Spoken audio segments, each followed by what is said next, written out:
தமிழ்நாட்டில் காப்பாற்றுற யாருமே இல்லை. ஒரே ஒருத்தர் சூப்பர் ஸ்டார் ரஜினிகாந்த் சார் தவிர வேற யாரும் தயாரிப்பாளர் காப்பாற்றவே இல்லை.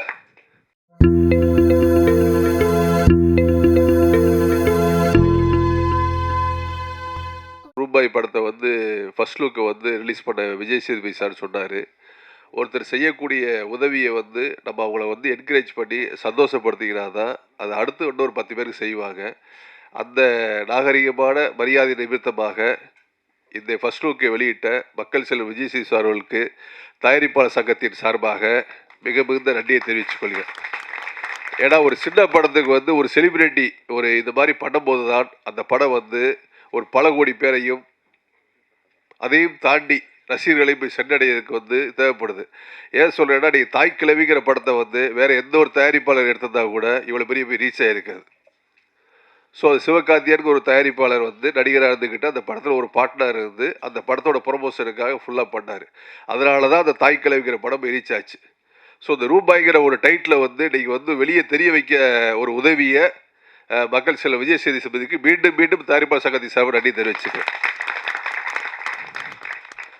ரூபாய் இந்த டைட்டில் வந்து பார்த்தீங்கன்னா எல்லாருமே யூஸ்வலாக ஒரு ஹோட்டலில் ஸ்டே பண்ண போனோம்னா எல்லாருமே கூப்பிடக்கூடிய ஒரு டைட்டில். அந்த ஹோட்டலுக்குள்ளே நடக்கக்கூடிய பல கதைகளில் வந்து ஒவ்வொரு கேரக்டரையும் ஒவ்வொரு ஆஸ்பெக்டான ஆட்கள் வந்து தங்குவாங்க. அதை எல்லாத்தையும் பார்க்கக்கூடிய ஒரு கேரக்டர் தான் அந்த படத்தில் வந்து ரூபாயாக இருக்க நினைக்கிறேன் வந்துட்டு உங்களுக்கு. அதில் ஒரு பெரிய ரொம்ப சந்தோஷமான விஷயம் என்னென்னா, அதோட தயாரிப்பாளர் பையன் சூரியகலா சந்திரமூர்த்தி பையன் அதில் அறிமுகமாக இருக்கார். ஸோ அதனால் வந்து அவருக்கு இந்த நேரத்தில் வாழ்த்துக்களை சொல்லிக்கிறேன். ஏன்னா ஃபஸ்ட்டு படம் பண்ணியிருக்காரு, அவர் தொடர்ந்து வெற்றியை கொடுக்கணும். ஒரு படத்தை எடுக்கும்போது ஒரு தயாரிப்பாளர் கிட்டத்தட்ட பார்த்தீங்கன்னா ஒரு 200 பேர் 300 பேருக்கு மேலே வேலை கொடுக்குறோம். ஆனால் அந்த படத்தை எடுத்து முடிச்சதுக்கப்புறம் பார்த்தீங்க அப்படின்னா குறைஞ்சபட்சம் ஆரம்பிச்சிங்கன்னா ப்ரொமோஷன்ஸ் ஆரம்பிச்சு, விடைகள் ஆரம்பிச்சு, அதில் ஆரம்பிச்சு, இதில் ஆரம்பிச்சு, போஸ்ட் ஆரம்பிச்சு, அதுக்கப்புறம் ஒரு 500 பேர் வேலை பார்க்குறோம். ஆனால் அந்த தயாரிப்பாளர் என்ன பண்ணார், ஏதோ ஒரு கதையை ஒருத்தர் வந்து சொல்கிறார், அந்த கதையை நம்பி வந்து அவர் படம் எடுத்துறார். இதுதான் ஒரு தயாரிப்பாளர் செய்யக்கூடிய ஒரு வேலை. ஸோ அந்த படம் லாஸ் ஆகி போச்சு அப்படின்னா அதை யார் நடிகர்கள் காப்பாற்றணும்? தயாரிப்பாளர் மேலே தப்பு இருக்கா? ஸோ 75% தயாரிப்பாளர்கள் வந்து நீங்கள் வந்து இழந்து நிற்கிறாங்க. அந்த கதையை அவங்க சூஸ் பண்ணுறாங்களா? கிடையாது. ஆனால் இதே ஆந்திராவில் வந்து பார்த்தீங்கன்னா ஒட்டுமொத்த தயாரிப்பாளரையும் ஆந்திராவில் இருக்கக்கூடிய இண்டஸ்ட்ரியில் இருக்கக்கூடிய எல்லா நடிகர்களும் காப்பாற்றுறாங்க.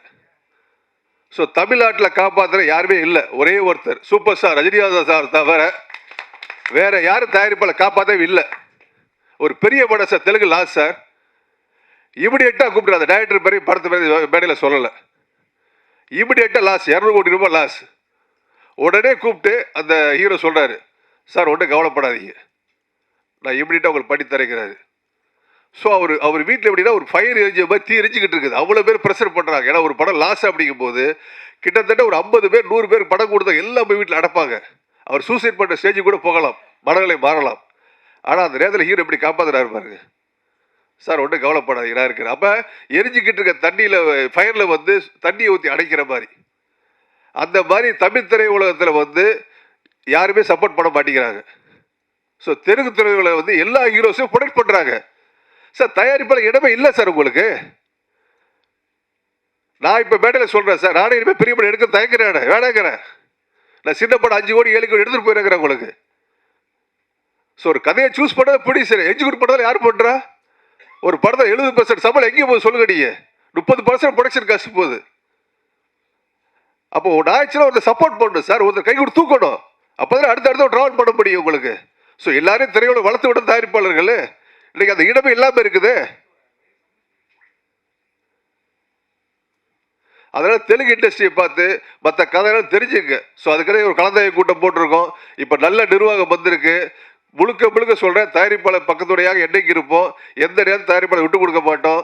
அதே மாதிரி இன்னொரு கோரிக்கை நான் வச்சுக்கிறேன்.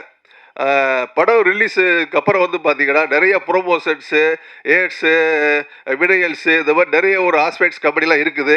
இந்த மேடையின் வகையெல்லாம் சொல்கிறேன், அதை நிறைய பேர் மிஸ்கம்யூனிகேட் பண்ணிக்கிட்டு இருக்கிறாங்க.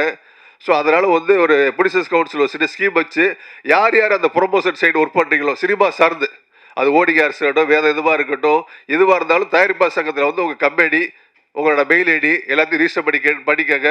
அப்படி பண்ண அப்படின்னா அவங்க மீது வந்து சப்போஸ் ஏதாவது கம்ப்ளைண்ட்ஸ் வந்துச்சு அப்படின்னா ரொம்ப தப்பு நடக்குது. அதாவது ஒரு படத்தை ரிலீஸ் பண்ண சொல்லி கூட்டு போகிறாங்க, 5 கோடிக்கு செலவு பண்ணுறேன்னு சொல்லி 50 லட்சம் பண்ணி விட்றாங்க. அது சரியாக பண்ணுறதில்லை உங்களுக்கு. அதெல்லாம் புகார் வர்றதுனால இந்த சினிமா சார்ந்த விளம்பரங்கள் சார்ந்திருக்கக்கூடிய எல்லாருமே வந்து தயாரிப்பாளர் சங்கத்தில் வந்து உங்கள் அட்ரஸ் பதிவு செய்து கேட்டுக்கொள்கிறேன். மீண்டும் நன்றி தெரிவித்துக் கொள்கிறேன்.